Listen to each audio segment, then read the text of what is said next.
Hey, this is Calvin Parker. You're listening to the Unbelievers Podcast.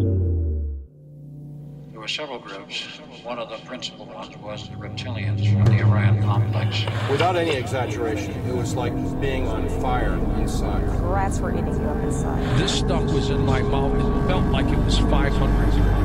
It was unbelievably hot. My first question would be, were you a member of the Church of Satan, a card-carrying member of the Church of Satan? I don't understand.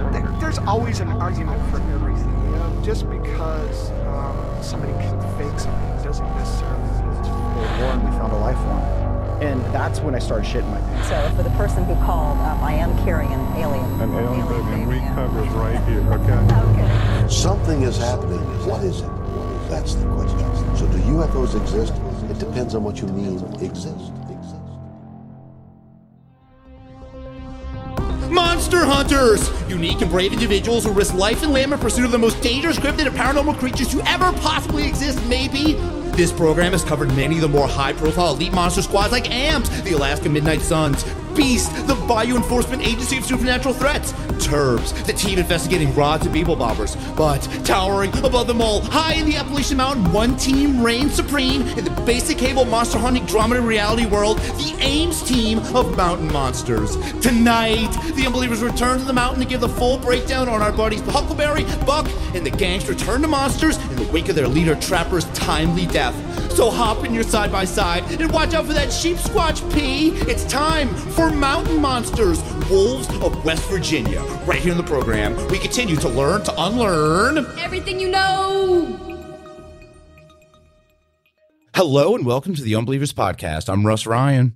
I'm Drea Mora. And joining us as always is our soundboard engineer and producer, Rob Oakey. What's up, guys? What's up? How you doing? Hello, Rob. Hello, Drea. And hello, Unbelievers. And we want to say this Saturday is our 3-year anniversary of this show. We've been doing this Unbelievers Podcast, this spinoff of the Unbelievable Podcast now for 3 years this Saturday. Wow. That is pretty crazy. It feels like it was just yesterday.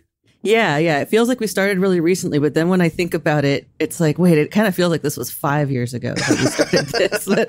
It just depends on the day. That's why we're going to take that break coming up in a couple months. But to celebrate this Saturday, Rob, you got to tell us, we are doing a live Twitch stream, yes? Yeah, I guess we're going to be hanging out on Twitch. It's been a little while since we did a Twitch stream. You know, we've done our movie nights, of course, but this is going to be the first time in a while we've done a real proper Twitch stream.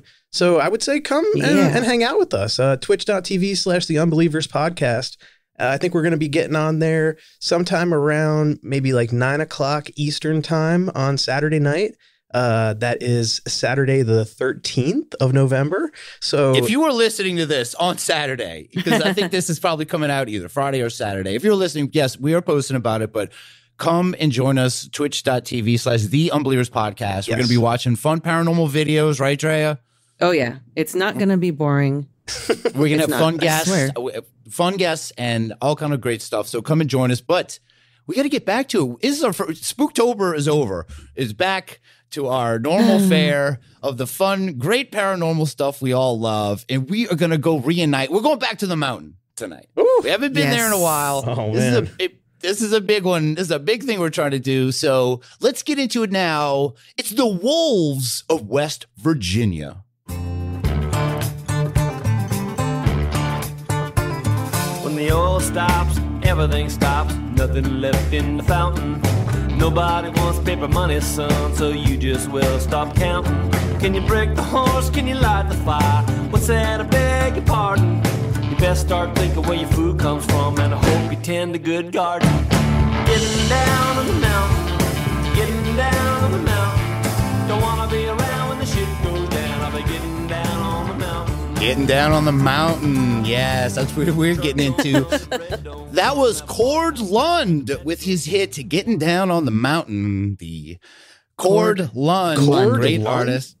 Yes. What a name. Is he like a famous country artist that I should know that name? But he sings a great mountain song. It's his hit, Getting Down on the Mountain. I know you know most country music, Rob.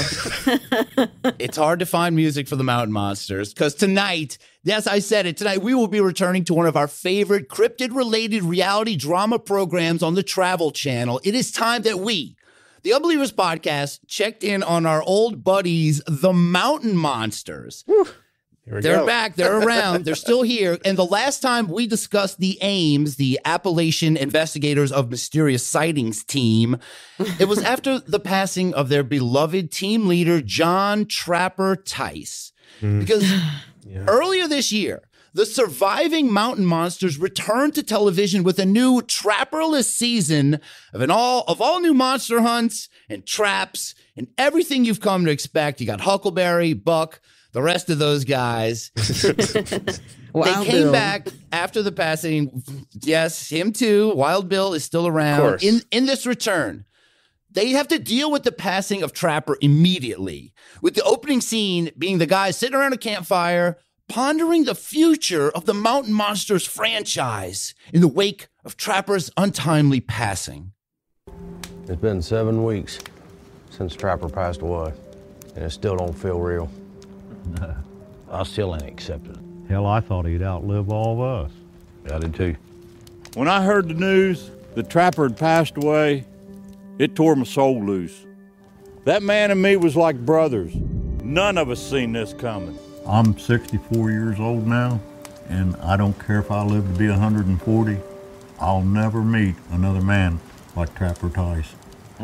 Amen to that. I talked to Trapper's family and told them that we was getting together tonight. They said someone wants to come out and see us. It'd be nice to talk to somebody, yeah. We all wanted to talk to Trapper and start trying to figure out what our next move is. And now it's not an option. No. Yeah, what we do now? I mean, who we go to? I mean... Where I'm sitting, he started this team, and I feel like it should be done now that he's gone. That's a good thought, Buck. Yeah, it is, Jeff.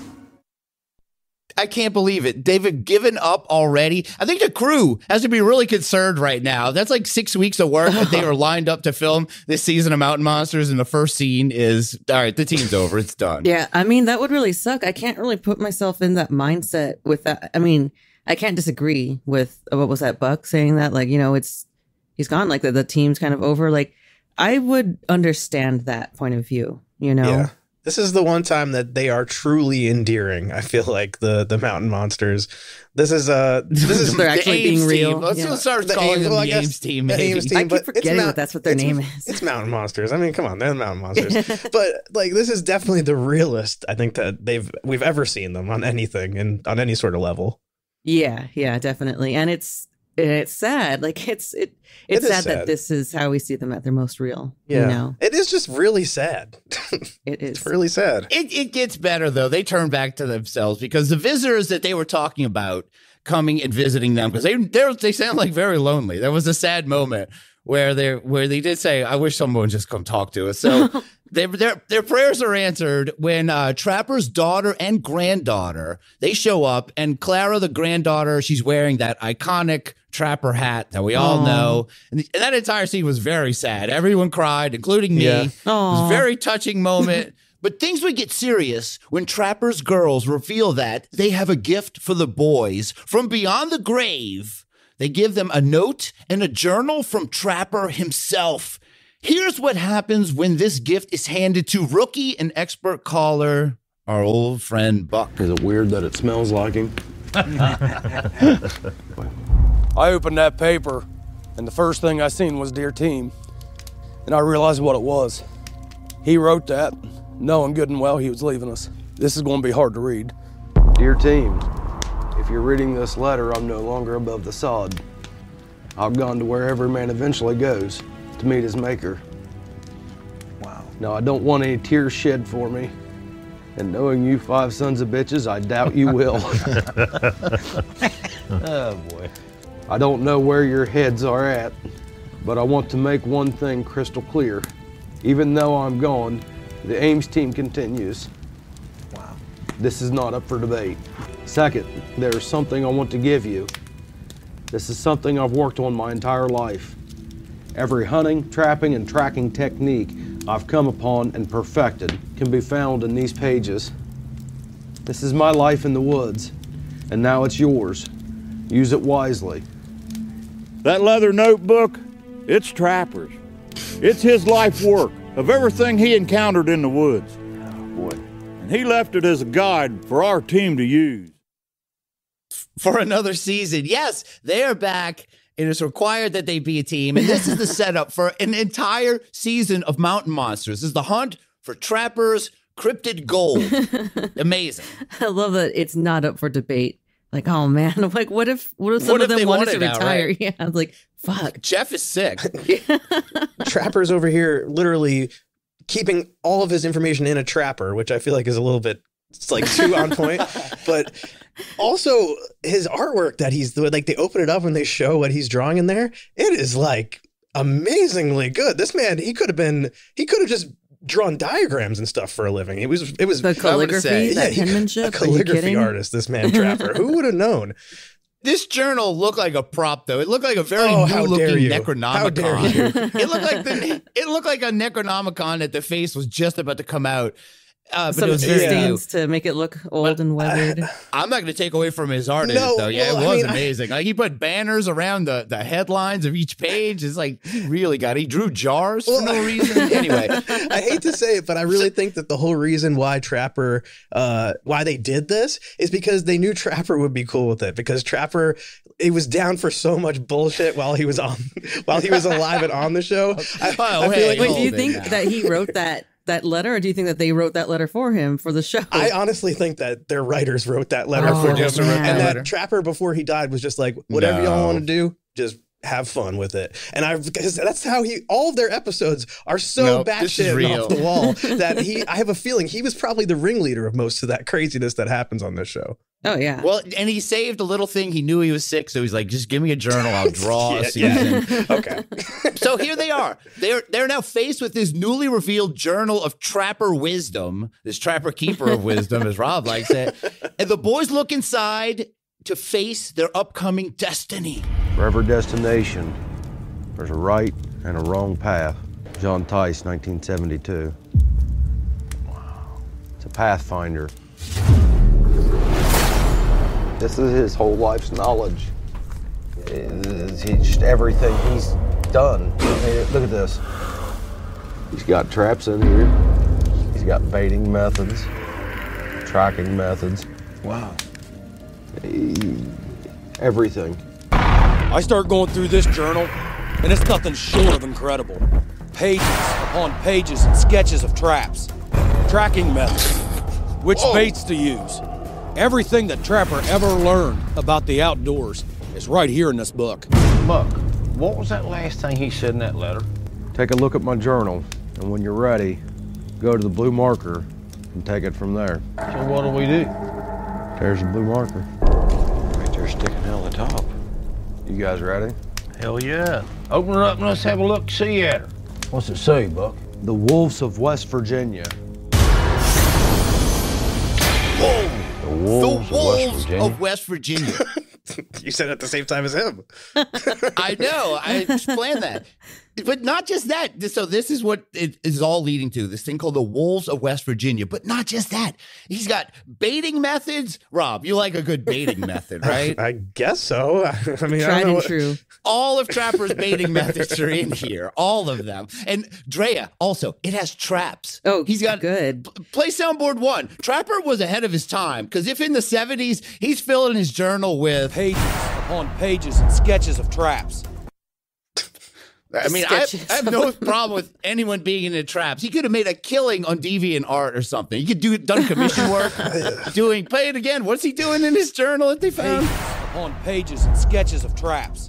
Every one of their traps is exactly the same, though. If you remember the show, their traps are always just like, literally like Mousetrap, where it's just like a giant cage that falls on top of the monster. That's what it always basically is. Or it's a door that they go through. It's always like the same sort of shit, you know? I've seen traps of all stuff. Everyone's into what they're into. Yeah, it's they've got their specialties. I'm cool with Trapper being into traps. It makes sense. His name is Trapper. So, of course, he's got to have traps. That's part of his, he likes to run with the whole name thing, you know? Absolutely. Yeah, he has to. He loves to sketch dude likes traps. Yeah. It's on his mind constantly. Yeah. But beyond traps, yes, wolves.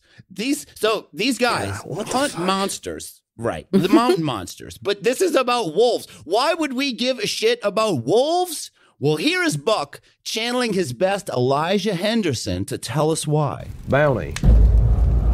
Wolves used to thrive in West Virginia until they set their sights on farmers' livestock, and as a result, there was a bounty system where over 1,100 wolves were killed between 1800 and 1840. Damn. Wow. Damn. The last gray wolf in West Virginia is believed to have been killed in 1900 in the Pickens area in the mountains just east of French Creek. The next page is highlighted my encounter. While running beaver traps off the Tigert Valley River in 1974, I encountered something that told me that commonly held belief when it came to wolves in West Virginia was wrong. I believe not only were there wolves there in 1974, but I believe they still roam these parts to this very day.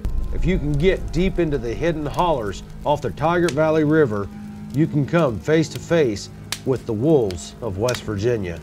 How about that? Holla holla. These better turn out to be werewolves or shit or something. That's what Trapper's mission is not nearly as cool as like the Bigfoots and Goatman. They've done so much stuff. Why would the big thing be? Someone saw a wolf one time. These guys hunted psychic Bigfoot, okay?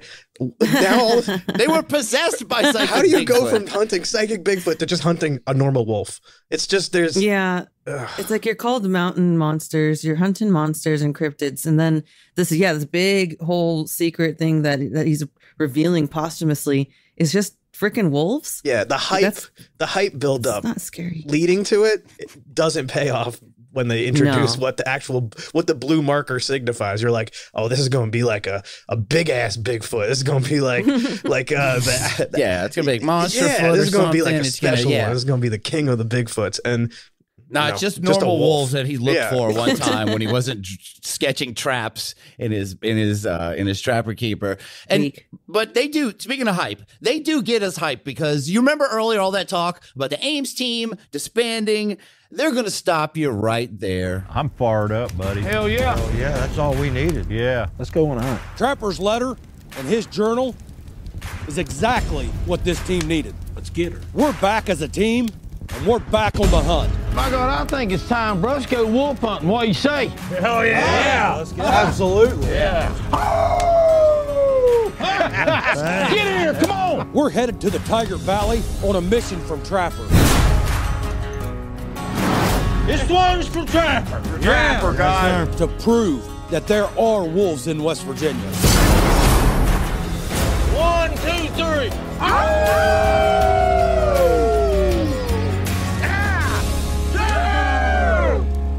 Woo!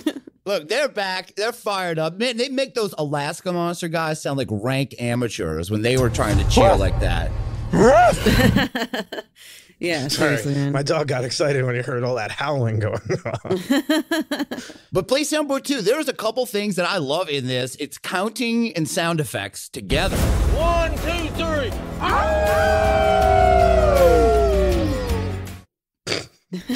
Sometimes you got to make sure your team's synchronized, like if they're all going to clap at the same time or something, you got to count it out. Yeah.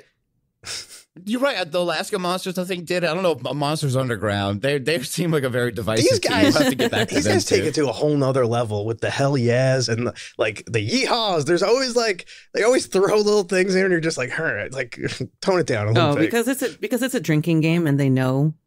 I mean, at least that's what I do every time I'm watching this. Speaking of drinking games, Huckleberry looks like he is fighting off a hangover hard in some of these scenes. Oh man, they're hungover over the death of Trapper though. And he's 64. He's 64 years old. He mentioned before, which I feel like he might be 150 one day. We don't know. He does look more like he's 150 years old, but that would be. I feel like that's a great trivia question for the future, Russ. Write that down. How old is Huckleberry? You know what I mean? Why do I know this? I don't know. I'm just saying. Oh God, just throwing it out there. Okay. That would be a tough one. Well, we'll see. Yeah, we'll see. Because the hunt's about to begin. I got to get back to these wolves. These great wolves we need to find out about. It's about to begin. They're about to start hunting for a wolf that Trapper saw in 1974. But the team is good, though. And Jeff, the researcher, that guy has feelers. soon as I knew we were going to go to the Tiger Valley, I put out some feelers, and boy, did I get a hit. Really? Good deal. This farmer that lives right in the area where Trapper had hunted in 1974, he sent me a video. And doggone, it looks like a wolf to me. Damn. A wolf. A wolf. A wolf. Right there. Look. Right there. Moving right there. Look at this. Look. Look at the size of that. Damn, that thing's huge. Holy. That thing sure looks like a wolf. The video that Jeff showed us, I believe was a wolf. This was a huge creature. And if there's a pack of these damn things, we better bring our A game. I don't know if that's a wolf or not, but there's definitely something there. And that's right where Trapper was at. I say by God, we'll go wolf hunting. Let's go. Let's do it. Let's catch the damn wolf. We already started. And these wolves are huge, man. I don't understand why they think they're going to see the exact same wolf and how they know exactly where Trapper was in 1974. Yeah, I know the book. We got to find that one that he saw because it's still alive for sure. This show is not as much fun when they're like, let's go get these wolves. Let's go hunt wolves. They're like, I know. It's not quite the same. Like, yeah, it loses its luster when you're not really hunting an elusive beast that people don't know exists for real. Yeah, I love how this whole thing is like someone told them, they were like, no, there's no wolves. And like now they have to prove to the whole world To that somebody, there are. yeah. I'm like, it's not really going to matter to most people. If Trapper needed to prove this so bad, look, if Trapper needed to prove this so badly, he was alive and he had 6 seasons of a television show. Exactly. He could have proved it while he was alive. We didn't need these fools to do it later for him. Maybe he's sabotaging them. He's like, watch this. They're going to go after wolves. I'm going to make them go after wolves. I'm going to get them canceled. They're going to look like fools. Laughing from the grave. He's like, fuck those guys. I don't know. I know it sucks that they're hunting wolves, but play soundboard 3. I do like that everyone gets to say wolf like this. Damn.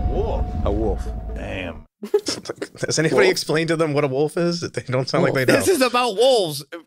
Why would he show you anything else besides the wolf? The fuck is a wolf? And we also have this, play soundboard 4. This is like a combo clip. I don't know. They're just like using the soundboard as their script now. Look at this. Look. Look at the size of that. Damn, that thing's huge.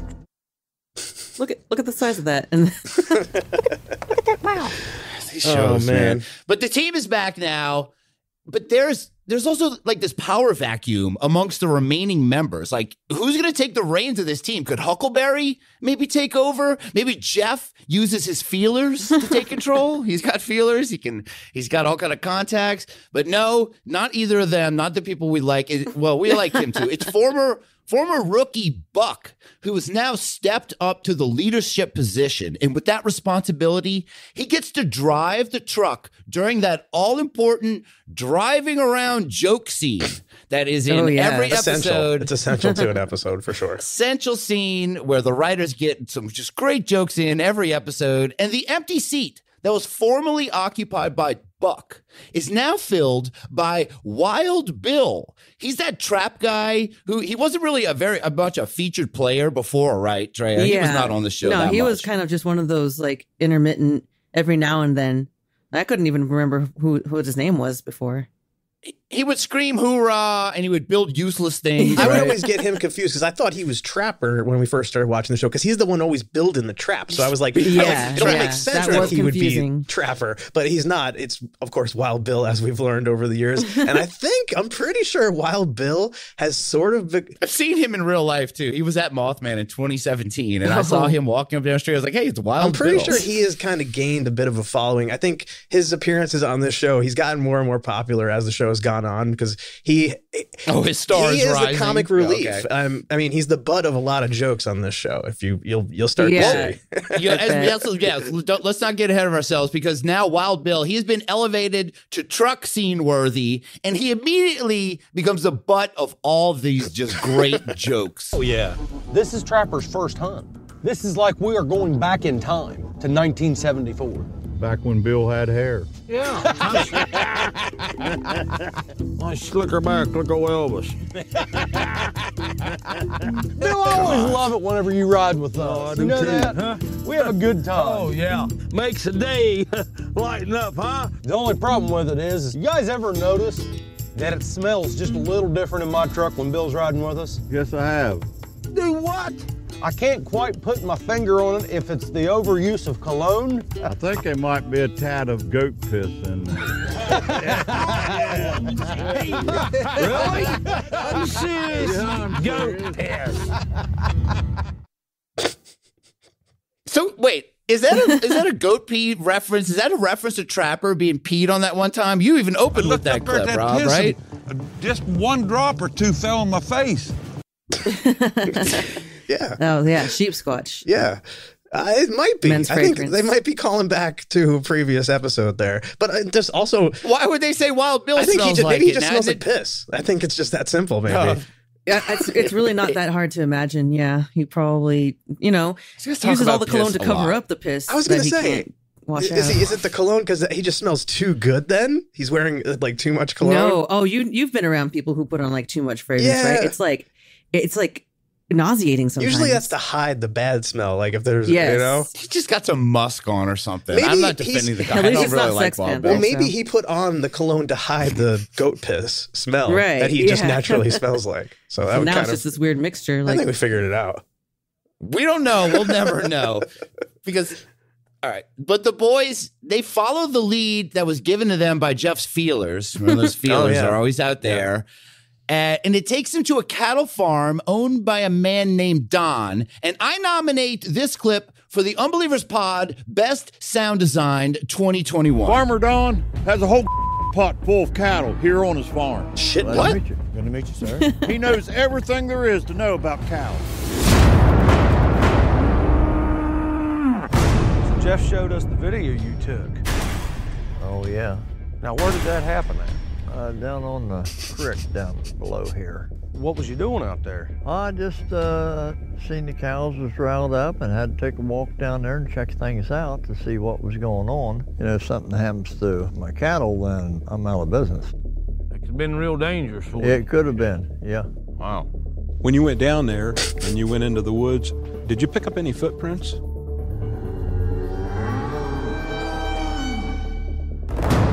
Sounds like your cows are a little worked up now. Oh, they are. They're kind of worked up.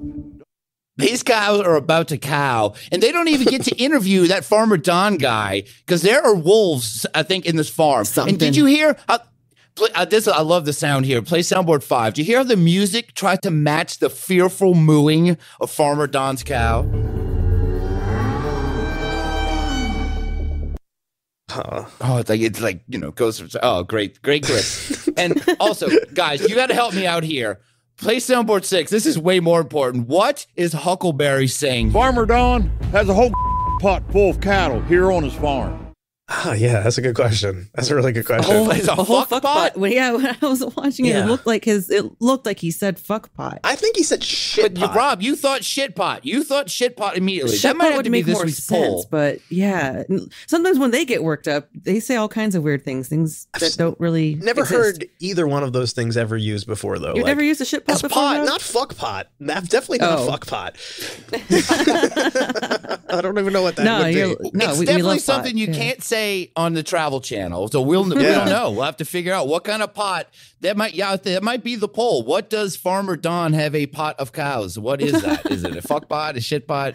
But the team is now in full wolf hunt mode in Farmer Don's cockpot of cows. And they find out why there may be undiscovered wolves roaming about. Something ain't right here. Oh, come here. Come on. This farmer works with these cows every day. I cannot imagine they're this skittish with humans. Right here's why there's wolves in here, boys. Just a little bit left over of afterbirth. They're smelling that blood. I found what looks like could be afterbirth. It puts off a stench you can smell a mile away. I guarantee you, if there's any wolf in this area, they'll come right in. Smell of blood, definitely draw a wolf in here. Yes, Wild Bill, they just said that. But anyway, these guys are experts. They can smell that afterbirth right away. What the hell, Buck? Oh, wait, immediately know What the that. hell, Buck? How does he know? Well, I mean, I assume that all of these people would know this stuff about animals. Why a farmer who has all this cattle wouldn't think about that also. Like, I don't know, that I just feel like this show just coyotes. Why does Buck also always sound like he is finishing an argument with somebody? Like when he talks, he's winning an argument. Every single time he talks, every single time he speaks to the camera, he's always like kind of angry. He's very assertive. And like he's yelling at you, like super he's aggressive. Yeah, like you told him that it wasn't true, and he's got to like come back at you with whatever he's saying. That is it. Now that he is the leader of this team, yes, when they do those, I don't know what they call them, the interstitials, where it's just them speaking directly to the camera, Buck looks very manic and just very determined. Yelling at the camera, he's like a hype man or something. And I'm going to give him props. We made fun of him in our second and third episode of this show a lot. He looks the best of all these guys now. He lost a ton of weight. Like Buck looks He does awesome look good. in this. He does look good. He does look like he lost some weight and he looks healthy. He does, and he's great, but I find the addition of more Wild Bill taking that Buck seat to be awful. And here's what Wild Bill is bringing to the investigation of Farmer Don's gash pot. Oh, big old white cow.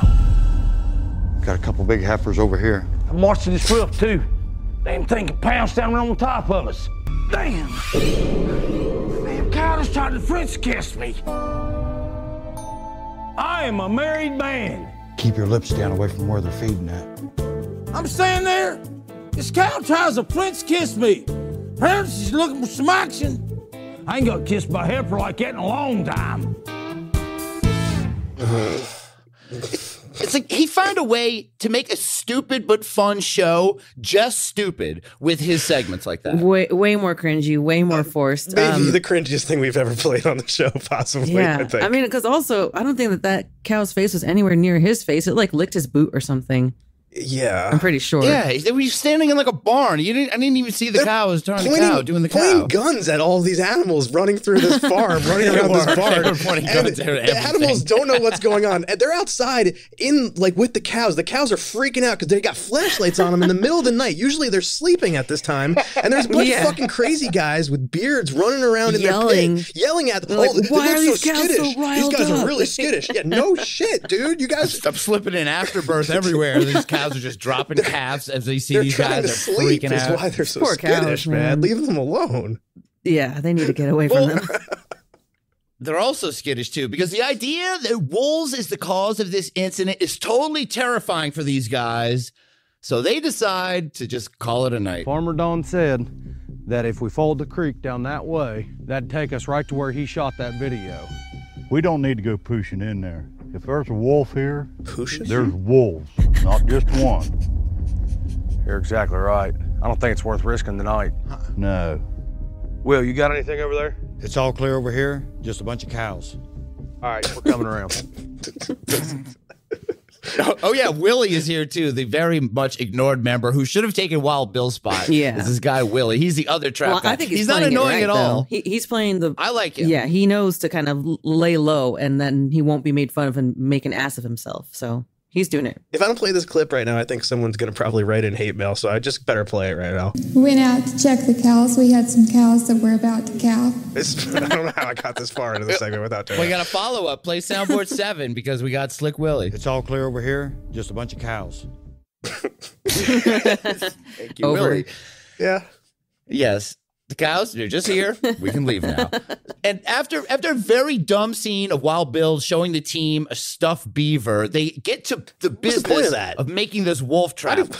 I don't know why they showed him a beaver trap. He was like, I brought Trapper's old buddy, and he like pulls this thing out from under a blanket. It's an old fucked up like dead beaver. It's a stuffed beaver, and they're all just like, okay. Cool, cool, dude. And then that's it. There's nothing more to it. Just there was a lot of time killing. Yeah, just oh god, it's just so bad. It's like somebody tell him to sit down and shut up.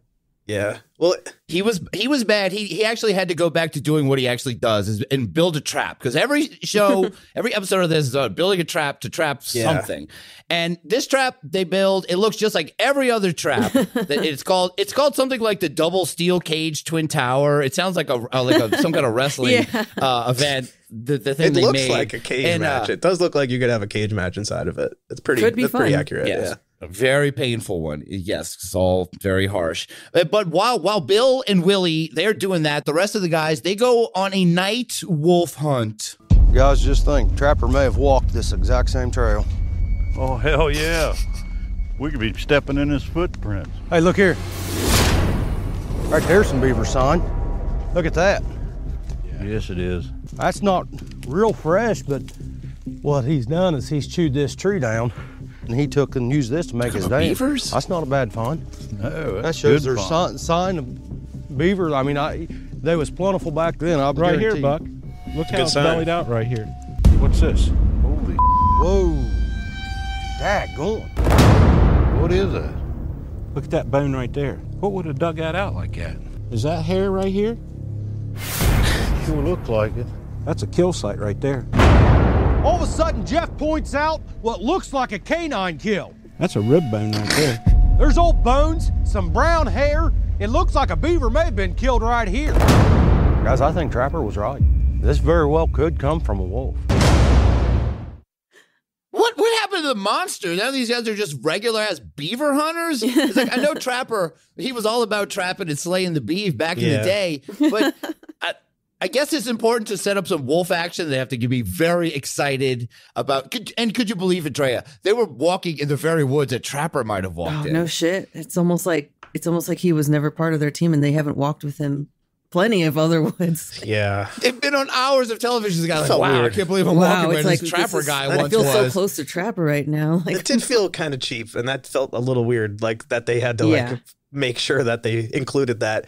But it's not even. They were in the woods constantly together. Yeah. He's walked in his footprints literally many times. You don't need to guess. And it's not a kill site. It doesn't look like a kill site. There's no blood. It looks like something dragged a dead animal to the side of the water and ate it. And that's really all it looks like. It doesn't look like anything. Like, it's very old. This is a dead carcass. There's no skin left on this thing. How would you know? This thing's probably been there for 2 months rotting. So maybe it was a wolf. Maybe it was a bird. This was a wolf. Yeah, a bird. They actually found something, and they could work it into That's what wolf it is, somehow. Really. But the beaver thing too. You're like, okay, why are we talking about beaver marks on a tree right now? This is Mountain Monsters, man. That's not a monster. Yeah. So, but while they're on this beaver, wolf, or wolves hunt, remember, there could be more than one wolf. Oh. They do find one interesting thing, an old leather pouch with what they believe is a transmitter or something. It's like this really old transistor-style transmitter from the 50s, and they're pretty sure something important is getting tracked with this. It's really old looking, right? Yeah. Honestly, what it looked like it was a piece of Joshua P. Warren's wishing machine was jammed inside of this old leather box. Turn this knob with one hand as you stroke the stick plate with the other, and when you feel that stick, you leave that knob in the position it was in. It didn't look like anything really too significant. It looked like it could have come from Brown Mountain. He's all about Brown Mountain. Who knows what he's transmitting out there? You think that he's putting the lights out from there? It was like when E.T. tries to build his phone, he like rips the speak and say apart, and he has like the interior parts of the heart, the motherboard and stuff. It was like that kind of. It did kind of look like that, yeah. But they're pretty sure this is one, a tracking device, and two, for something really important. And there's all this talk now. These secret wolves, there's livestock attacks, heifers are French kissing Wild Bill. This has the local rancher community very concerned. So the the Ames team, they hold a meeting of the 5 fuckpot families of local ranchers to get to the bottom of this mystery. Gentlemen, I appreciate y'all meeting with us this evening. Yeah, no problem. Have you guys had any problems with your livestock? Yeah.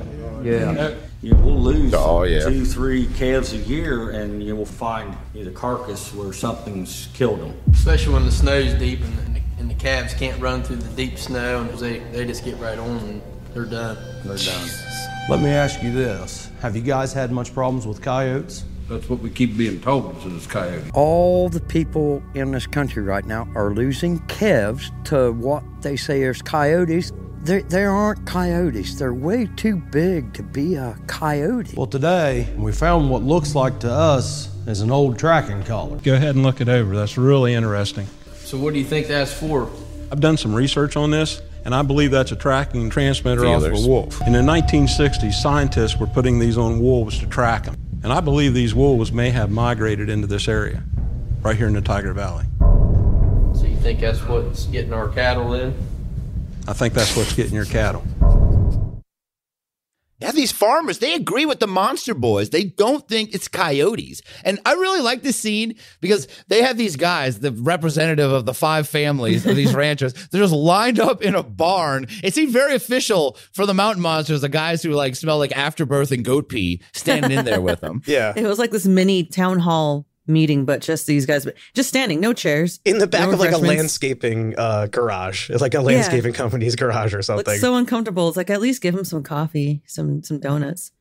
No. They seemed very excited to be on TV and talking about coyotes and stuff. But Jeff's feelers must have been out at this meeting because they get more great wolf evidence. This time, a still image from a trail cam of a wolf-like animal that was huge, man. It was a wolf. And here's what new team leader Buck has to say about a huge wolf. After seeing that picture, there's no doubt about it, boys. There's wolves right here in the Tiger Valley. Yes, there is. Where are we at with the trap? Trap's coming along great. A lot of progress.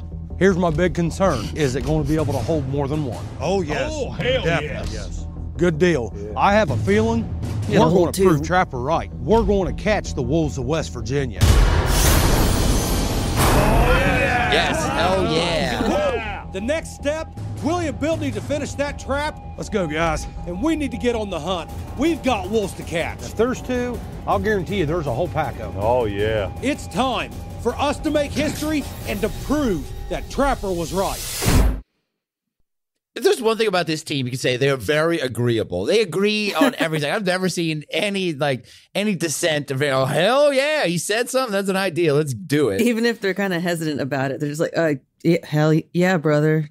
There's no hesitance. Well, if there is, it's undetectable because they're all down. Everybody's down. Hell yeah, yeehaw, woohoo! Well, the loudest ones are going to cover up the ones who are maybe a little bit like, sure, I'm just going to go along with it. Yeah, a little trepidatious. They keep it going. They try to keep that hype of this going. Because at this point, this is near the very end of the first episode. So far, we're not hearing much about terrifying monsters that we love to see messing with these guys, maybe peeing on them or something. But thankfully, they close out with a little teaser of what's to come in this Trapper's Journal adventure season that is just kicking off. I got a feeling the Trapper sent us down here to the Target Valley to go after something more than just wolves. Let's go get them.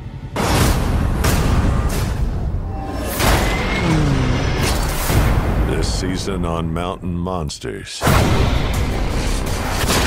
We came to the Tiger Valley to prove that there are wolves in West Virginia. Look at the size of that. That ain't a wolf track. This investigation is completely changed. What you got? I got eyes. Oh, what was that? There's something else in these woods. What the hell? Oh my goodness, that was right over there. How many monsters are out here? That ain't no wolf kill. What kind of mission did Trapper send us on? Oh, exciting, yes. And we have never covered mountain monsters in this way because this show is usually just kind of a monster of the week kind of show.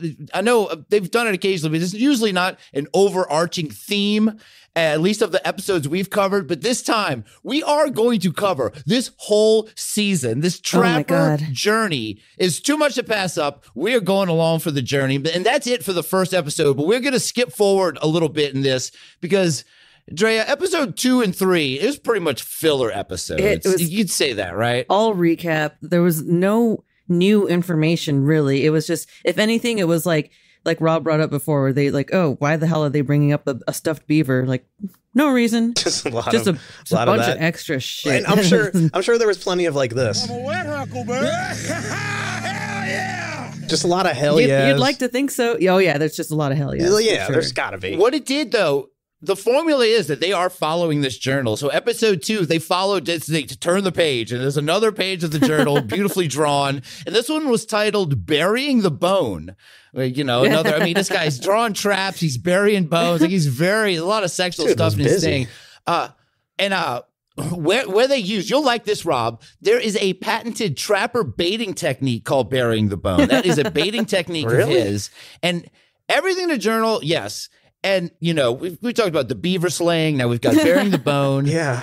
So what burying the bone is a technique where you clear an area of land out, you bury a hollow bone in the ground, and you fill it with, what was it again? It was something really gross. I think it was afterbirth too, wasn't it? Yeah, the special sauce. It was fermented, like spoiled basically afterbirth and like other shit. There's more afterbirth everywhere they go. Like Buck is like, oh, I smell it. There's some afterbirth over there. Let me go get it. Hold on a second. Yeah. Like Buck piss, I think it was. Not Buck from the Ames team, but like an actual wild. Oh, an actual Buck. Piss. Yes, it was they called it secret sauce. It was very gross. This was a hard episode to watch. Ugh. So I've only got a couple clips from this, but there was one revelation in this that really caught me off guard, and it is about their new fearless leader, Buck, the guy. Jeffro, what do you got, bro? Milt, the farmer that lives here, he just called me. He heard a roar past these 2 big silos. He was saying it shook the windows in there and they ain't coming out of the house till we clear the property. Well, let's go get her. All right, let's go. I had to go back to work today, and while I was there, I got a phone call from Jeff. Apparently, Willie and Bill was out working on the trap, and they heard some sort of noise that has them all worked up, and they said it definitely was not a wolf. Wait, Buck has a job? Now, this becomes something that arches into all the episodes where somehow every time the guys get into something, they're like, well, Buck's at work. It's like, dude, you're on TV, your League of Monsters thing. He's like, well, it's going to take me 90, like it comes up constantly, right? I hate to break it to you, Russ, but I don't think that Mountain Monsters pays the bills for Buck. I don't think. Well, what about the rest of them? You might think like this guy's, he's on TV. He's a big TV star. He probably lives in a mansion and drives a Corvette. No. It never comes up on these monster shows. These shows always just stay in this one universe where that's all these guys do. And they are breaking that wall a little bit to be like, he's like, well, I'll get off in an hour. If you kill the monster still or the wolf or whatever, I'll be there. It's like, they never did that before. It's like, and if you'll notice, it seems like Buck's the only one who has a car or drive. Like he's always the one driving. Nobody else drives. He's the only one with a valid license right now. The rest of them have all, they can't drive you know right what? now. I did think about that, but then I also thought, would that really stop them all from driving? Well, on camera, maybe it would. I think. I don't know. I think they drive those side by side. Yeah, that's true. They're allowed to drive those. And this episode, in episode 2, there was also, I have just one more clip. It has the ultimate Ames team roast battle, starting with Huckleberry calling Wild Bill a Neanderthal. Bill kind of looks like a Neanderthal. What? What's a Neanderthal? A step above you. Really? Don't take it to heart, Bill. I've been compared to the missing link before. You know something? You look kind of like the missing link. Bill may be close to a Neanderthal, and Huckleberry may be the missing link. But that's all right, because Jeff's a garden gnome, and I look like Danny DeVito. What the really? hell? Does he? Those are mostly accurate. Buck does look much better, but he is no Danny DeVito. No. Jeff definitely looks like a garden gnome. Yeah, that was the most spot on. And my God, there was a definite like annoyance in the air with the Wild Bill's whole like, you know what? You kind of do look like them. Like you look like a missing like that. It's like that's what I just said. Yeah, they said the same joke 4 times in a row just to make sure that you really, really got it. Totally understood how funny it was. That's why there's so much filler in these, but they seem to be getting to something. It just takes so long because in this episode, they find a grave or something. And the big payoff, it turns out to be they find red eyes behind Buck on a video. It gets a little more spooky with this mysterious grave because in episode 3, they talk about the grave and on the grave is a name Keely.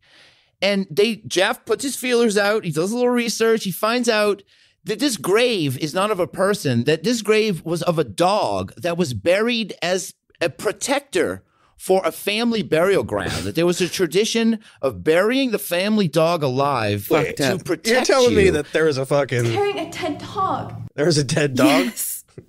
Absolutely. Dead dog.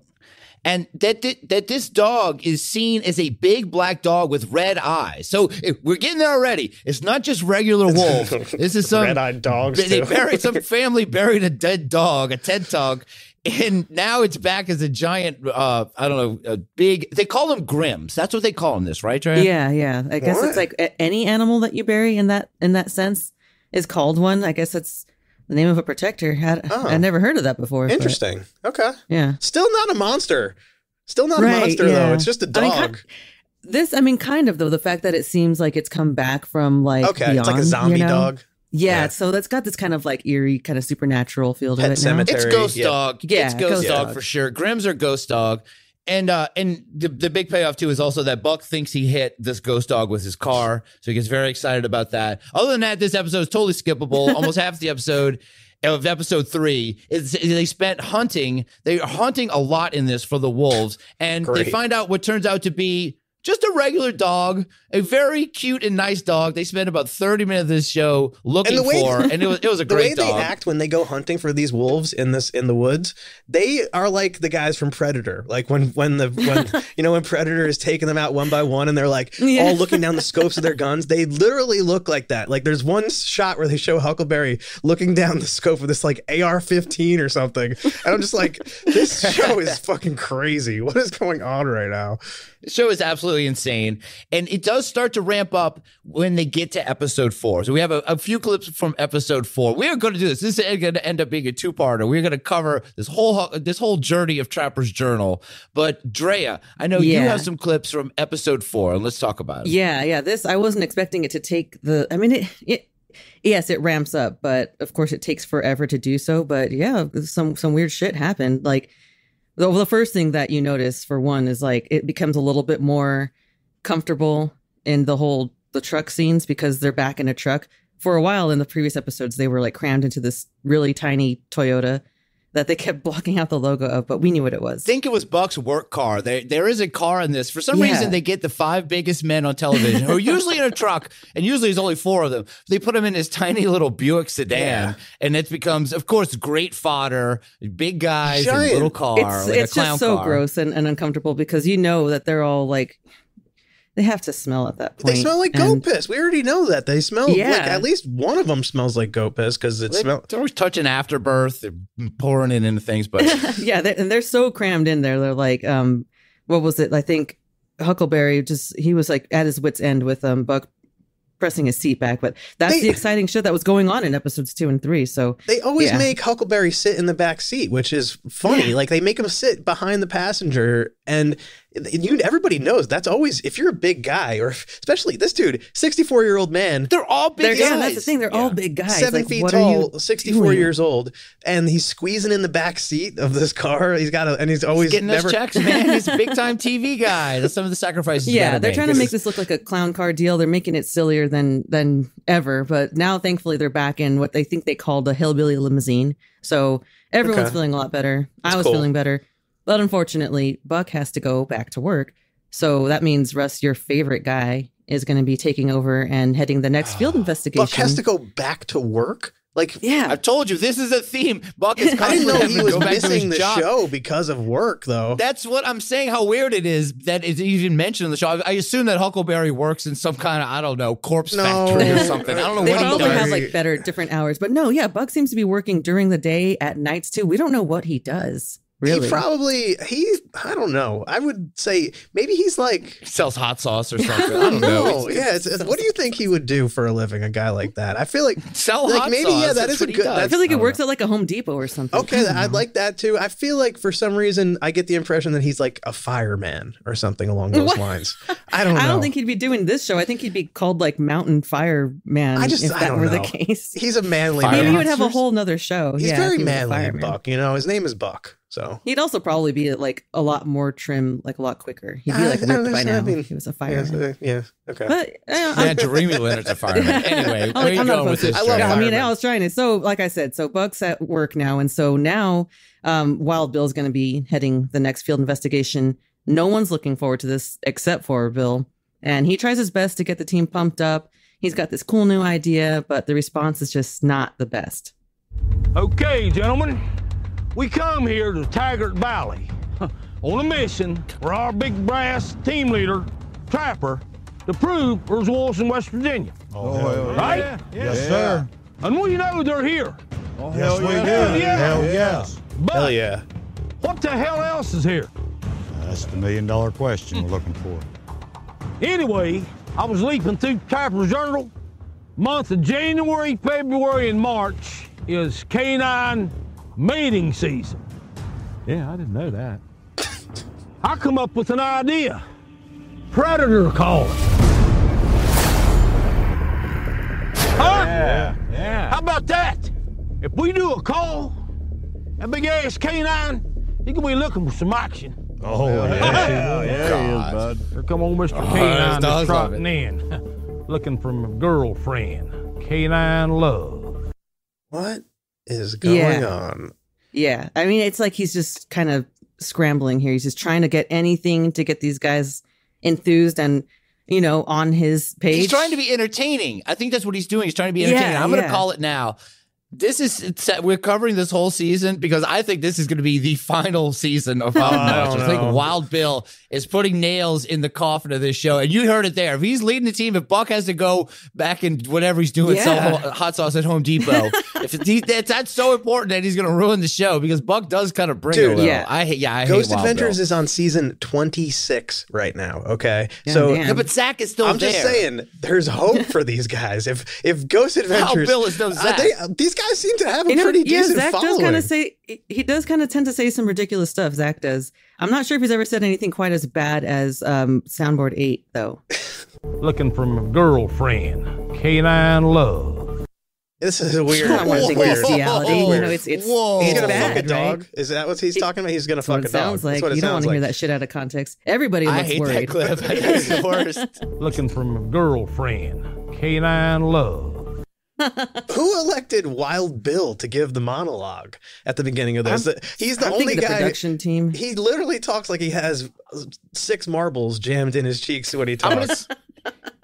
I said earlier, you would thought of maybe Huckleberry or Jeff, you know, with his feelers, might have felt his way to the top and pulled this off. Huckleberry does look super depressed throughout this entire thing. That's why we're not getting those great. He's not getting wet. He's not falling in the water. He looks like he barely wants to be there. He looks hungover. That's another reason I think he looks like he tied one on the night before. But he always looked hungover. He was still falling at ponds and stuff. He's very much muted a lot more in this. Sorry. Hell yeah. Sorry. He's probably been more of a wet Huckleberry than usual. Maybe he's, you know, drinking more because he's in pain. That's true. You I know? mean, can't really shit on the guy for that. And he's kind of looking at the clown show that his show is turning into. Yeah. Anyway, you're like, what happens next in this? So Wild Bill's all excited, at least, to show off this like surprise that he has to do with the Predator call. It's this great technological thing that turns out to just be a cassette player. So that's another way that he's just kind of like underwhelming with the stuff he's bringing to the table. A cassette player? Yeah, what he brought was it was a cassette player, but it was like almost in a suitcase. Like he opened it like he's gonna set off a bomb. I was or something. gonna ask, but didn't it look like it was kind of a military looking like an army field phone, but there's a megaphone attached to it. It's crazy looking. It's clunky. I was imagining like that thing Kevin McAllister had in Home Alone 2. You know, that would have been better. No, it's much because older that's than portable. that. Talk Boy or whatever it was called. Yeah. When Wild Bill was a young guy, maybe. Right, yeah. Apparently they're making jokes about how like, oh, it's super old. Like, what is that, a crankshaft? And you're like, whatever. He's like, this is state-of-the-art technology. He's got this cassette player. That's his big tech reveal. Now we need to figure out what tapes he has for it. Let's take a look at our options here, okay? All right. First option, canine distress calls. I was reading about it, Trapper's Journal. Howdy pups, wolf pups, distress, something attacking them, right? Well, here comes the male and female and just full bore. They're gonna take out whatever's harming their young, right? Okay? Yeah. Right. Second option, cottontail rabbit. Like a wounded rabbit, we've all heard. I haven't. You haven't? No, what's it sound like? It's just a squealing. Oh, goodness. A wounded rabbit, okay? That's second option. Yeah. Okay, third option. What? Garth Brooks' greatest hits? How in the hell did that get in there? don't know how that got in there. What? Wild Bill's following the rules of threes with jokes. Yeah. He's going to get the two serious ones and put the funny one at the end. Oh, he's been studying, apparently. Everyone, you know. I've been reading about improv and learning to play. I love it. Right. And of course, I mean, like, look, at least it's music. He's acting. He's trying to act better. Everyone, you know, they laugh along. They're playing along. That's nice of them. But then it's worse because they get to try the tapes out. I'll save you guys the irritation because the sounds are super annoying, and so are the cassette tapes. It's better when he does it because I love when people do the sound effects. So he sounded much better than the actual tapes. Where do you get these tapes? Did they play any Garth? Did they play any G? Is there? They really didn't. I don't know if they maybe couldn't afford to, but probably. it was. They don't got friends in low places, low enough places, I guess. No, they're all too high. So. The first tape, then now though, the exciting part supposedly is that they play the sounds hooked up to the megaphone and everything. Like, all right, let's see if we can get this wolf thing to come and respond to it. First tape of the distressed pup call gets nothing. The second tape of the wounded rabbit gets them a huge growl roar thing. Allegedly, wounded rabbit sound, huh? That took me off guard kind of because I don't know if I've ever heard a rabbit make any noise. I guess not just like Wild Bill just did. I'm sure they can if you like murder them. I'll be honest. When he said the second option is a wounded rabbit, I forgot that he was talking about cassettes. I thought his second option, I'm going to get a rabbit and I'm going to stab it. Rabbit, I kind of forgot about the tape part of it, and I was like, "Yeah, this is honestly disgusting." At this point, I wouldn't surprise me if they just did that. If they just wounded a rabbit just to have it make a sound, just to draw a wolf. They come across so many remains, these convenient remains of things that look very laid out, like an alien abduction video or something. No, there's man, a lot of of shit from the grocery store. I feel like the way there's it looks very everywhere. Like these stories though of bunny rabbits like attacking people and then like screaming and stuff. I only ever see them being very quiet and like. What about Jimmy Carter? That's what I mean. That's what I'm talking about, man. The thing swam out and attacked him in a boat and. That thing was nuts. That was like Binocular. I've never seen a rabbit act aggressive in any sort of a way at all and not make ever sort of any sound. Did I not tell you guys about the rabbit that like wandered into my backyard at some point when I was a kid? It was wandered into your house. Almost. He was that aggressive. This giant white rabbit. He was like a big motherfucker. And he just like stayed in our backyard for a few days because we could not get rid of him. Like he was very aggressive. He tried to mount my cats. He kind of ran after my sister. No. He was trying to fuck your cat? Yes. So yeah, I don't really trust rabbits. Anyway, this is just a wounded cottontail. No, let's keep talking about this. This is just a piece yeah. Well, what I'm grateful for is that Wild Bill, it worked out for him. That's exciting, and they didn't need Garth Brooks after all. And so for some reason, this show always does this. They start off something in like the daytime, and then all of a sudden it's night. I don't know where all that time went, but missing time. Buck's done with work now. He's coming over to meet up with the guys and to take over again as leader. And Bill is excited. Oh, here he comes, there he comes, there he comes. Buck, in here, come on, dudes. Come on, get in here. Well, he's all fired up about something. Look at him. Come on, dude. All of a sudden, Bill comes running out in the middle of the road, flagging me down like it's his job. He reminds me of my grandson with the new bathtub toy. Want to show everybody. I want to show you this, man. Hey, we knocked it out of the park. Hey, Bill, slow down. I can't understand you. What is it? I don't know what he's up to, but man, he's fired up about something. Yeah, let's go, man. Come on. Hey, ask it right here. You can't take it away from him. It worked. It did work. It worked. It did work. It worked. Absolutely. It's just a cottontail rabbit call. Well, I got cottontail rabbit. I got distress call in there, and I got Garth Brooks in there, greatest hits.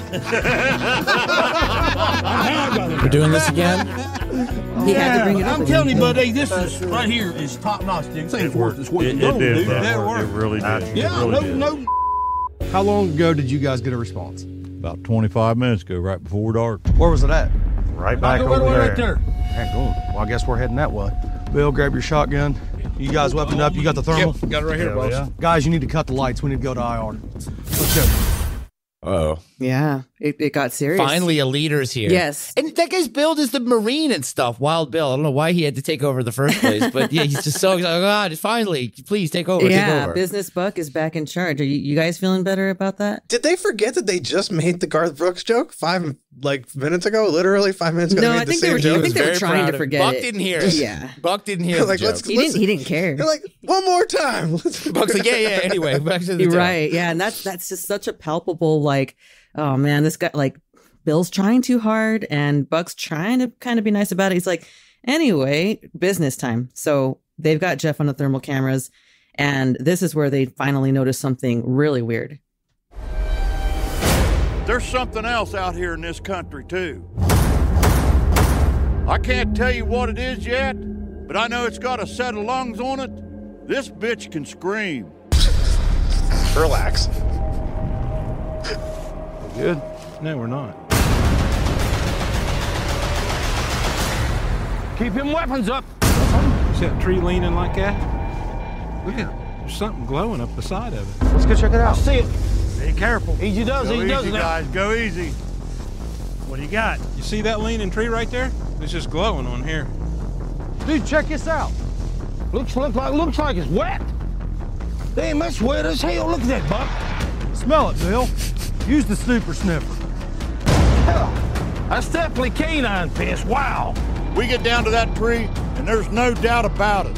Smell, that's canine piss. Look how high up that is. I know. I mean, that's either a really long-legged dog or a really, really long wiener.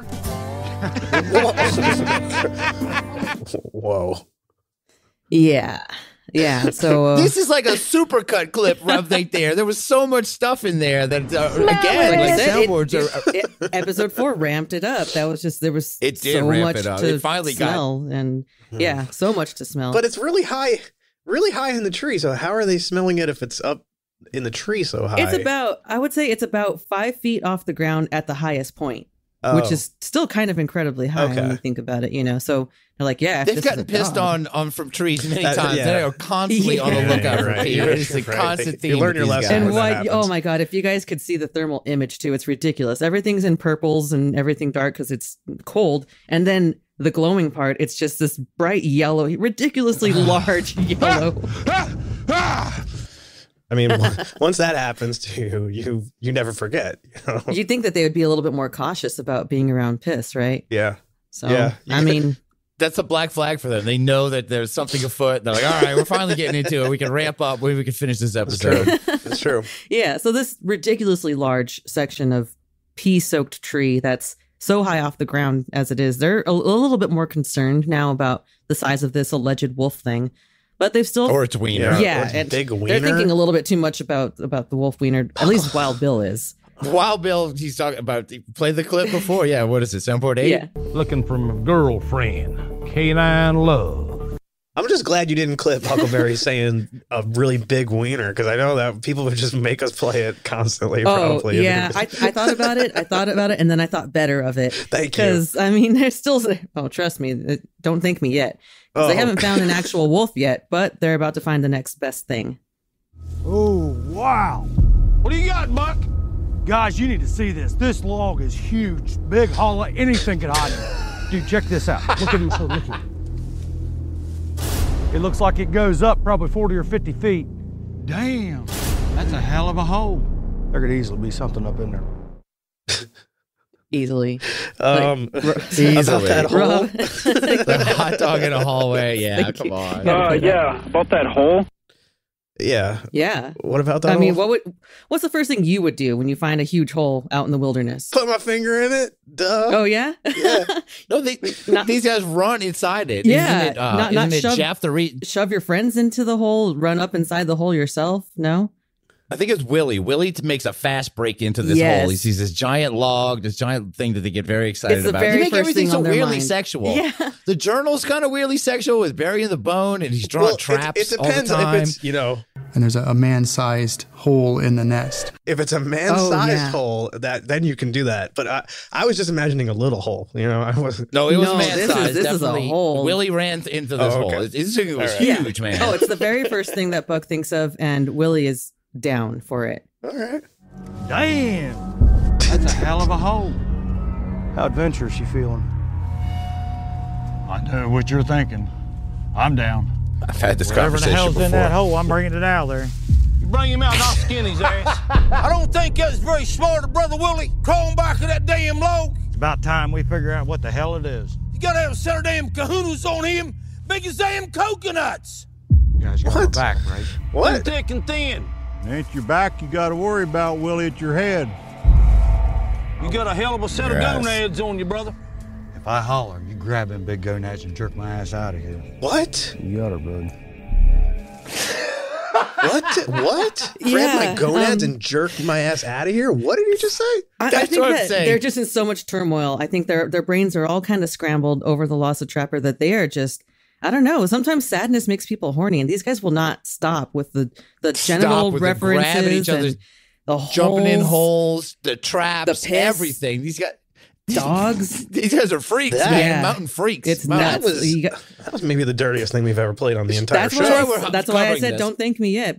This is a wild season, this wild final season, maybe, of Mountain Monsters. And I think can't call it their final season. I don't think I don't know, man. I don't think they're done.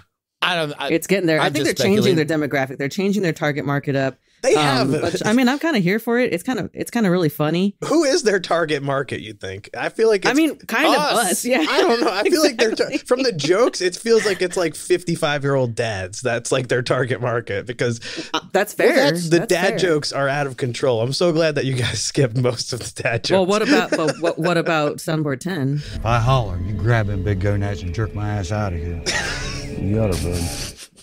So you got it, brother. It's the big gonads. Like you. How did Drea end up pulling the three dirtiest soundboard clips? You I've gave heard in me a episode long 4. time. I don't know. I think I was like, pretty great. I was going through this, and I'm like, what the hell? Why am I assigned this one? But so. There is some payoff to this episode. There is finally something big that happens that just keeps you on the unexpected, hook, right? Sure. Unexpected as well. Well, yeah. I mean, well, the thing happens that we expect to happen at this point. They scare themselves. There's tons of ridiculous sound effects, lots of just yelling. And it's just like suddenly drums, everything. You can't tell what the fuck's happening. You don't see anything. There's no monster wolf, just a shit ton of yelling.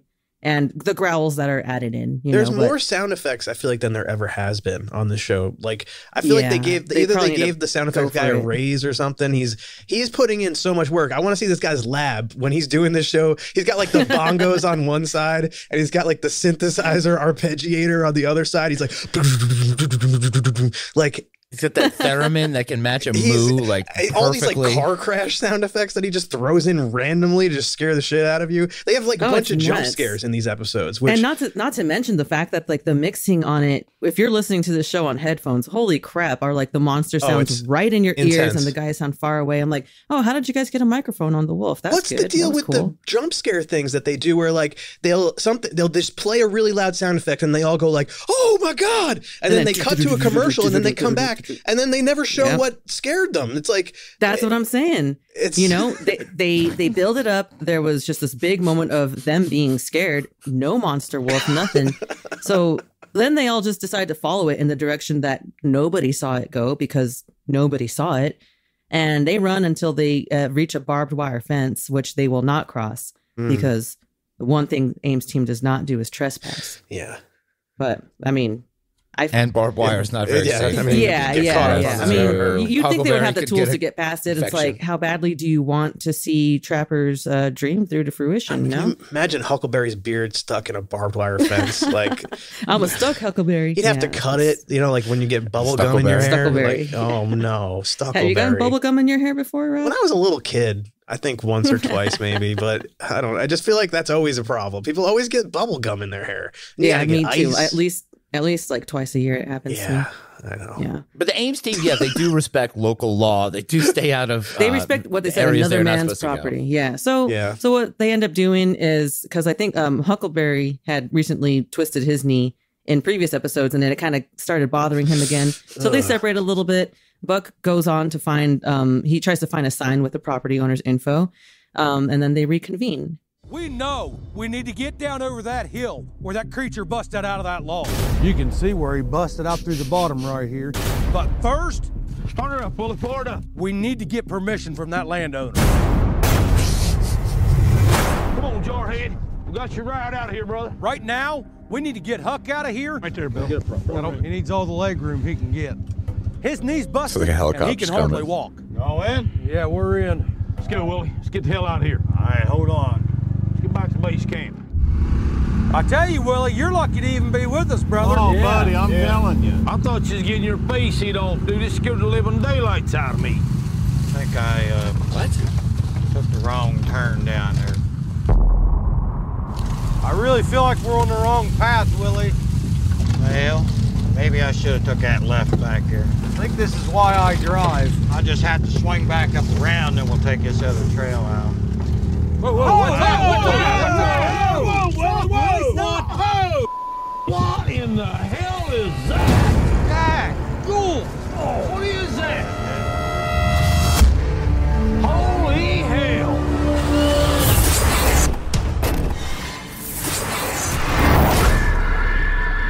Boy, what the hell did you get us into, bro? You sure did take a wrong turn. There's Skeletor's castle. Oh my God. Their castle. So, yeah. Yes, this is the big reveal. And you heard him. This is the thing called the Great Skull Wall. And it is so hard to it's not that it's like a giant skull. It looks like a big pelican. Is that what, it's very that's hard what those sound effects signified? Was that they found a skull Every wall? single, every scary sound you heard was a different angle of the winged, weirdy effigy thing. It was huge. And it honestly did look pretty creepy. It might be the best prop thing that the crew has come up with to date. Okay. Oh, it's awesome. And the fact that that they're supposed to find this thing in the middle of the woods, it's just this huge, effigy. It looks like a skull of a winged weirdie or a giant pelican or it's like the dinosaur. Yeah. It's like a dinosaur. From how excited they were, I kind of thought that they ran across A wolf. A wolf. Probably. It's what we've been hunting this entire time. Yeah, I thought we were like they don't know what it looks like. Found one. What is that? No. So, and the other thing I want to say is if you actually watch through this season, if you watch the end of episode 3, the end of it, they show the skull wall they're going to show next week. So they built up this entire episode to something you would have already seen anyway. The episode, The Great Skull Wall, is not about the Great Skull Wall. It's about, at the very end of it, them finding it. So they find it. Now, this is where we are now. Yeah. They give so much away. They do give a lot away, but they kind of keep us on the hook. And this is where we're going to end this episode. We have one more clip here, and they give a little tease. Now they found this skull wall. We've been wanting monsters the whole time. We've gotten wolves. We've gotten beavers. I don't know. There was a dog cows, one time. Very skittish cows. They were the cows, yeah. And when they talk to Jeff on the radio, he just says, "It's all clear over here. Just a bunch of cows." Yeah, sorry, Willie. I keep wanting to call Willie Jeff. Apologies, Willie. But they keep you on the hook. And this is a little teaser for next week because we will be back. We are going to finish this season of Mountain Monsters, Trapper's Journal. And here's a little teaser of what is to come. Is that a Bigfoot hair? By George, I think it is.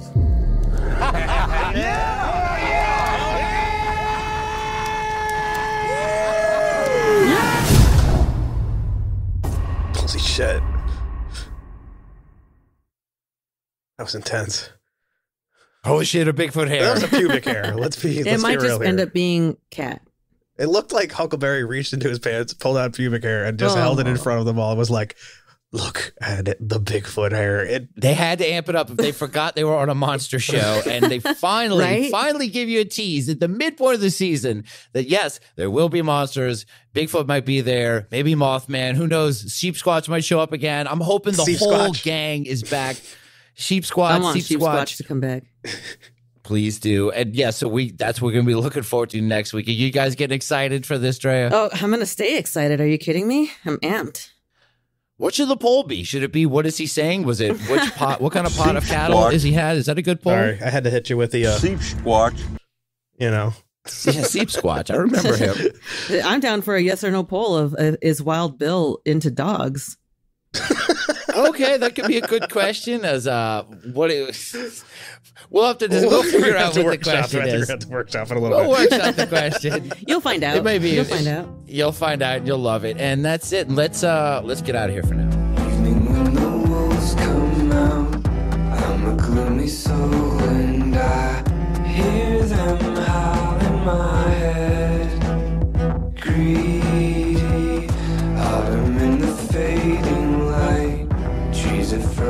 fingers that Man, who'd have thought wolves would lead to, I don't know, Bigfoots and giant walls of skulls and whatever the hell the mountain monsters are doing now. This is going to be a fun adventure. Oh man, at this point, I know that we're going to kind of be on board. If they even took to sea and like suddenly they're sea monsters instead of mountain monsters, like I would still watch them. That'd be good, actually. I would actually like to see that, to see how they would take on this. Out of their element. They would be completely out of their element. Yeah, that would be. They're already so into pee, they would just be drinking it constantly if they're on a boat. I guess we got no more water. Like Wild Bill. I feel like the whole reason why they made this particular series is because they needed to make it something that they actually could probably catch. Like that there are like semi-decent chances of them actually catching this thing. Because just at least getting on camera. Why did they wait so long? Right? You can't just have an entire season. Because I think that there's an entire season that's just different Bigfoots. It's like 12 different Bigfoots, and they all hunt and get so close, and they get. But you can't just go to that to normal wolves, and I don't think they are. They are definitely. There's something weird around the corner waiting for us that we will find out. You could find a wolf. You could definitely find a wolf if you really want to find a wolf. You could find one. Sheep. I don't know, Rob. I really want to find a wolf. I haven't found one. Well, you're not looking in the right places. I'm not looking hard enough. You're not looking in the right places. First, well, you need to get a cassette player first. I think is the first step. Oh yeah, true. And you got to bury the bone. You got to put some kind of weird afterbirth in there. I could do that. Need afterbirth. Oh, they should sell this journal, this Trapper's Journal, as like a promotional item. Like, imagine that. I mean, it's highly illustrated, like something Joshua B. Warren would be selling. So that nobody can buy it. Yeah, that'd be great. So that it can just sit on shelves somewhere and nobody can buy it. It'd end up in Big Lots or something. You'd get it in Marshalls or something a few months later. And all later. kinds of, at least, and then, that's kind of the better result. You don't want a bunch of people getting this in their hands and then them wandering out into the woods, burying their bones. And is that even safe to give people this sort of knowledge of no, these traps I don't think so. And these tracks? I want it. And all this other stuff. I think it's best kept out of the hands of regular civilians. Hold on, wait, because they don't show all the drawings of the trap. I want to see more traps. I'm sorry. I want to see Trapper's Trap. Sure. But we've gone kind of long with this episode, so we're just going to get right to it. Drea, what's next? Poll results.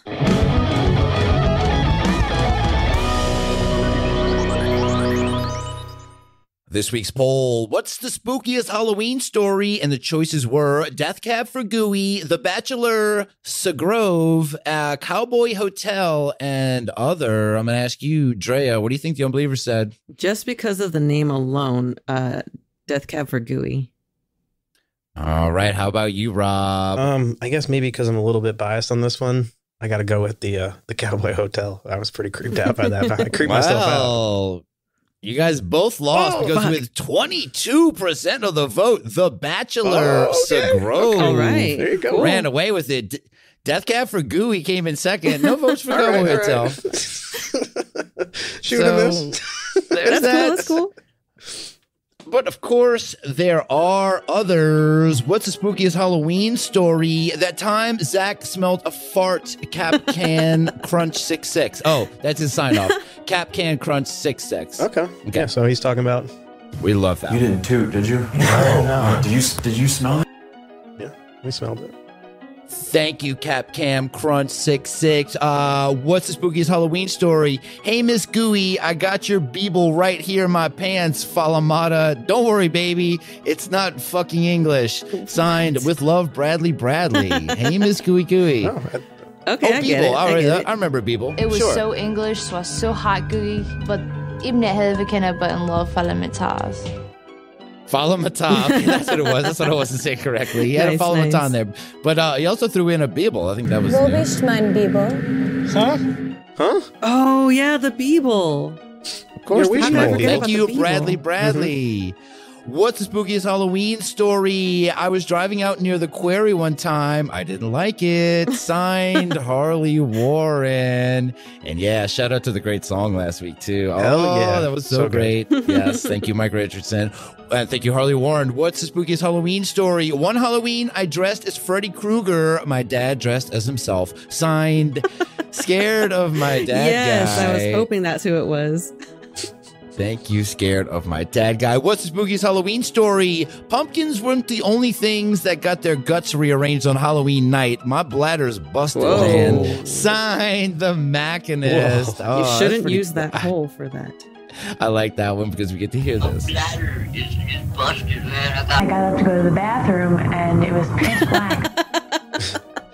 Thank you, the Machinist. What's the spookiest Halloween story? If you call me sweet things one more time, I'm going to beat your head in, Mark. Sorry, camera. Signed, Boner Yogurt. Yes. I love it because that was my story. What a story, Mark.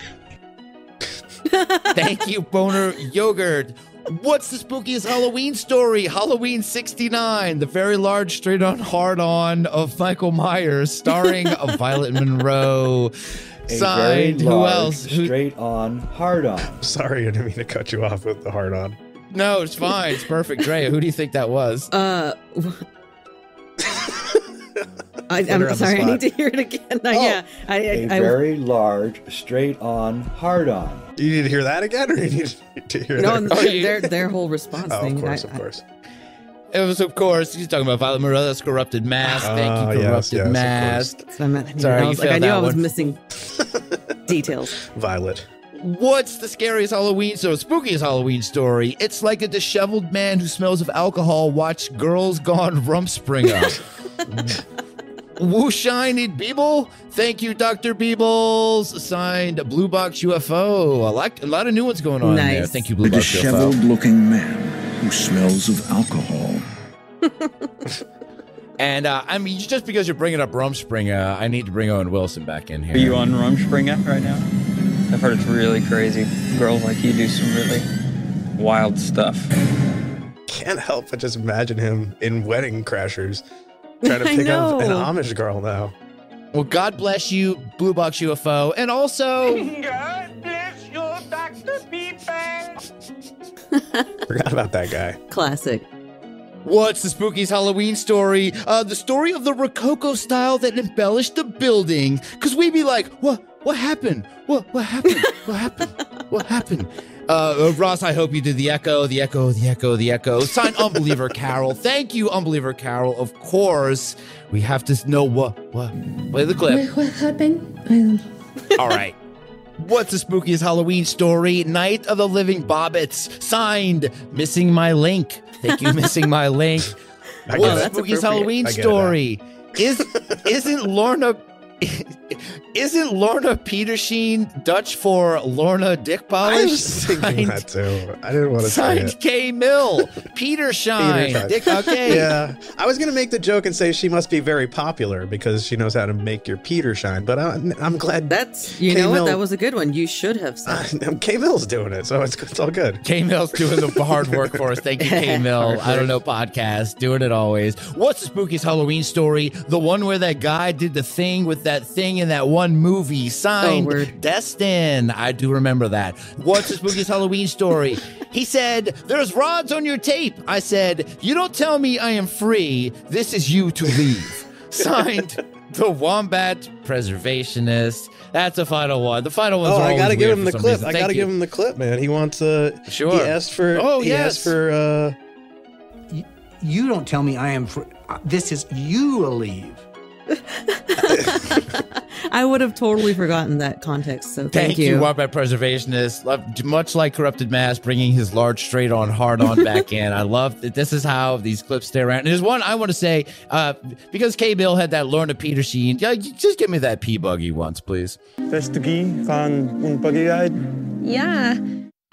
Yeah. Oh, yeah, I remember that now. Yeah. So many great ones. I'm going to go through them real quick. What is the spookiest Halloween story? We had Cap Can Crunch 66 with That Time Zach Smelt a Fart. We had with Love Bradley with Hey Miss Gooey, I got your Beeble right here in my pants. Falamata, don't worry, baby, it's not fucking English. We had Harley Warren with I was driving out near the quarry one time, I didn't like it. We had Scared of My Dad guy with One time I dressed as Freddy Krueger, my dad dressed as himself. We had the Machinist with Pumpkins weren't the only things that got their guts rearranged on Halloween night. My bladder's busted, man. We had Boner Yogurt with If you call me sweet things one more time, I'm going to beat your head in, Mark. Sorry, camera.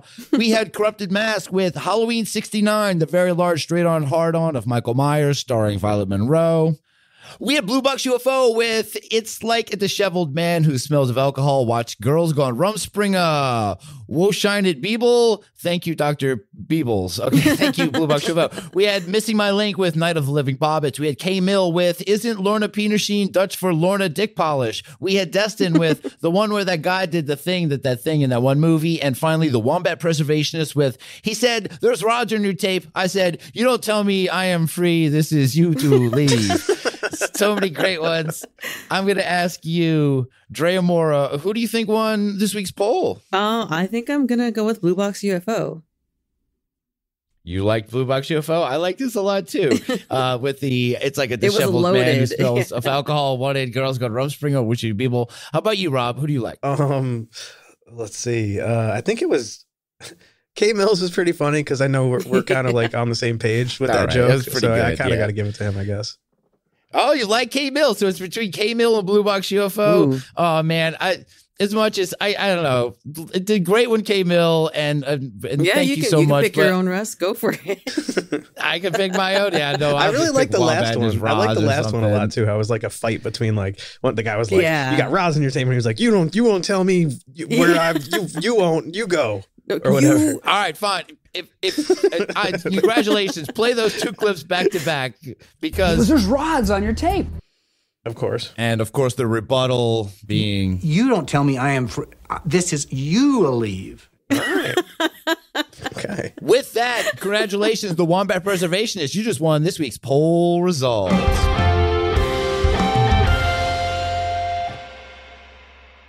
All right, here we are. We've come to the end of the program. But before we go, Drea Mora, do you have anything you would like to say or plug?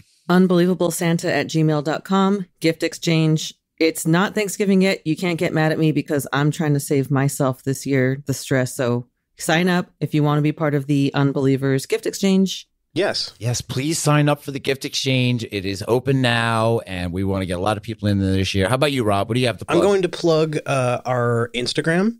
Unbelievers Podcast on Instagram, of course. So if you want to keep up to date with our show and see when the episodes are coming out exactly.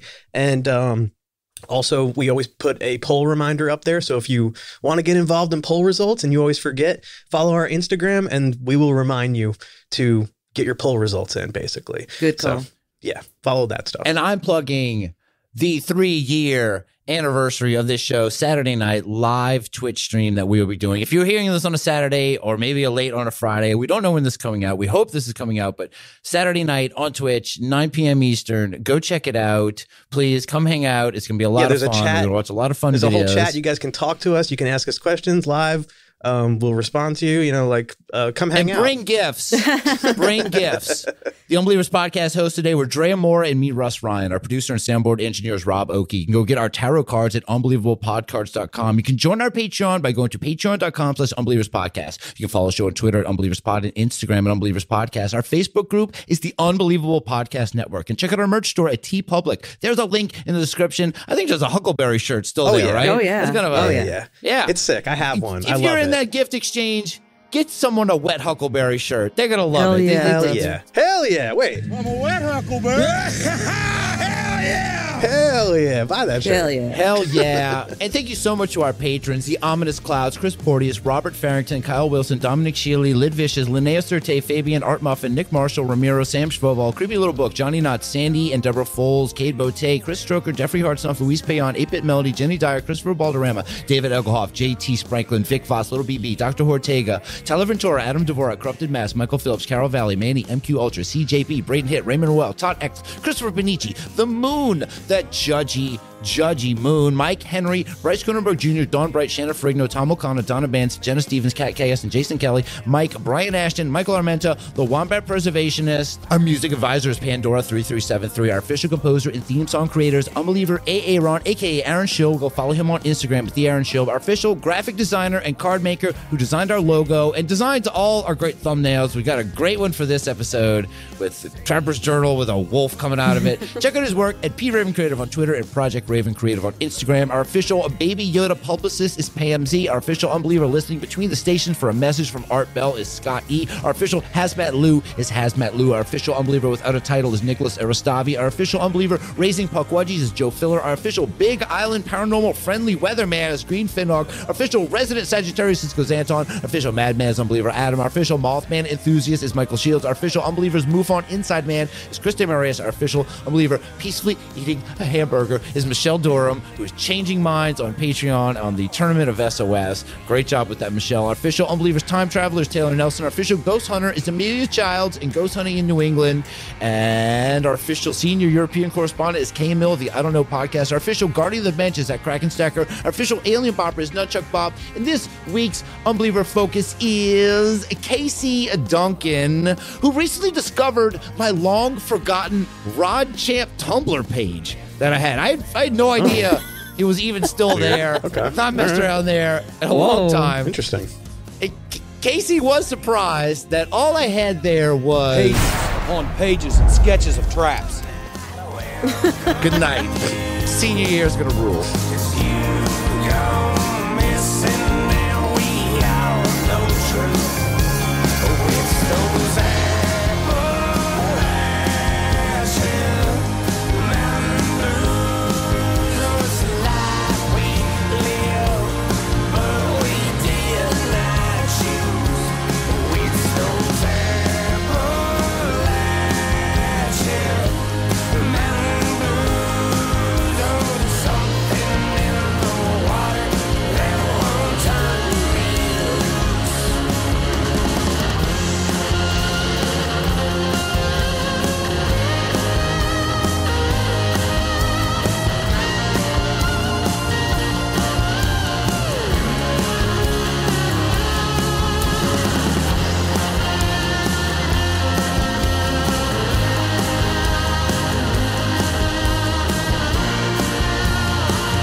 Discontinue! Discontinue!